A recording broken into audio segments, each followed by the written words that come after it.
Hi, today I'm going to show you how to get rid of a messed up corner in an iPhone 5 without having to waste ridiculous amounts of money on tools to do it for you. So one of the common things that's been going on with this profession since more and more people have been getting into it is that more and more companies have been coming up with more and more ways to take your money to do things that you've already been doing all along. Now, one of the things that I'm not a particular fan of with some of these tools, the first thing, obviously outside of the cost, is that they add time to the repair. So something that would usually take me 20 or 10 seconds to do would then take me 1 minute or 3 minutes or 5 minutes.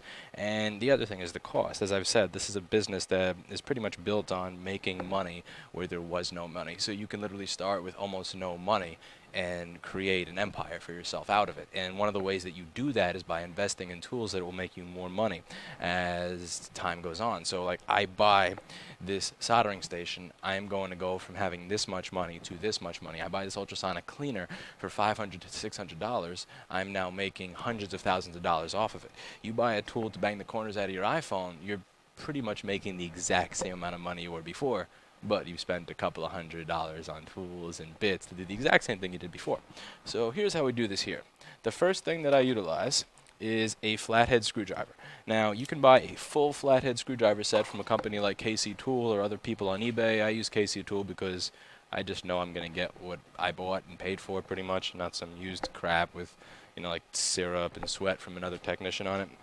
So you get a flathead screwdriver set, and you match the flathead to the size of the dent. This is an important part, because a lot of people saying that this doesn't work, they're using screwdrivers that are not actually meant for the size of the dent. So they're using a really big screwdriver for a really small dent, or vice versa. So let's see if I can get some zoom on this dent here. Probably not, since I can barely see anything, since I'm a terrible photographer.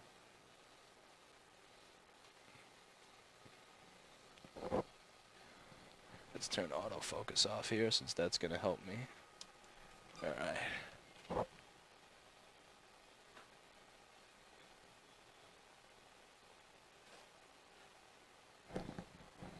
Alright, back on autofocus. So, now the second thing you're going to need, and this is then a very, very important component, is something called a humbler. So what I use is this titanium stick that my grandpa made to defend himself in the 50s and 60s and early 70s in the South Bronx. So he worked at a couple of different breweries, and on his way home every single day, without fail, he would meet people that just wanted to take his money and beat the living shit out of him. And this would happen on a regular basis. So he made this himself since he was a machinist, and he worked and he built and maintained the machines that were used to create beer bottles. He built himself this. So this is a solid handle with a titanium stick, and he used to literally beat people with this if they tried to fuck with him. And this has been passed down to my family for generations, and now, since, with gentrification and all that, I don't need to use this to beat people to defend myself on my way home, but I do use it to beat iPhones that have fucked up corners. So what I do here is I take the iPhone and I put it on the table like so. I take the flathead screwdriver, which is again is a $5 tool, and I put it over here. Now, one of the mistakes people make is they put it on towards the outside of the phone, which is how they destroy it. You actually want to kind of have it a little bit on the inside so that it's banging out the corner from the inside instead of it just being on the outside and superficial. The other thing you want to make sure you do is that you don't drive the screwdriver directly through the camera. So I'm going to zoom in on this, and this is what we call here the humbling process, because we're using the humbler to humble the corner out of the phone. So let's get a zoom in on the humbling here. So I take this screwdriver. I forgot, if I zoom in that much, you're not going to be able to see the most fun part, which is actually using the humbler with the flathead screwdriver. Now I'm holding this with my pinky. Then I take the humbler like so, and I do this.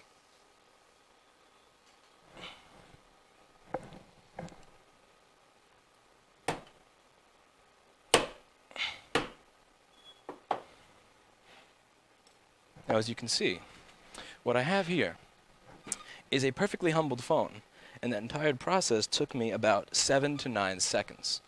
And when you compare that with the amount of time that it takes to set up an expensive tool that you paid hundreds upon hundreds of dollars for on the table, take out the bits, put the bits in there, twist all the crap, it saves a lot of time. And again, in this business, in the iPhone repair business, one of the most important things is time, because you are doing a monotonous job. You have 6, 10, 20 people coming in a day, and they are all very, very impatient. All the people who do this for a living know that unlike other aspects of the job, like IT and networking, unlike motherboard repair, unlike all the other things, iPhone repair is something that people are very very, very impatient about. So they demand that it be done within 10 to 15 minutes. If you're telling people it's going to be more than 10 to 15 minutes to fix your phone, very often you're going to run into just a complete mess of issues and other problems.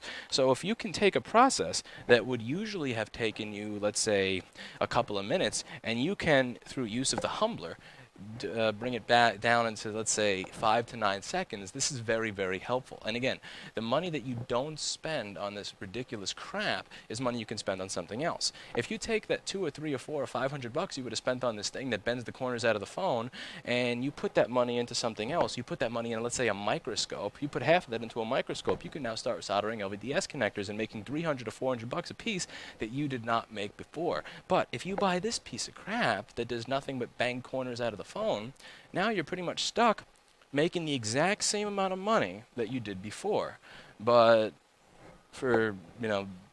but you paid to make that extra money. And that, again, this just doesn't make a lot of sense to me. So I believe in using good tools to do the job. I truly do. But I also believe that in our business, the reality is that sometimes finding a custom tool that helps you do your job, because a lot of this is arts and crafts, to be honest with you. Finding a custom tool to do your job is more important than pouring money into some perfected, cute-looking solution that takes up bench space that does the exact same thing I do with a humbler and a screwdriver. Again, not a fact, just my opinion. You may disagree. You may agree. Post in the comments and let me know what you think.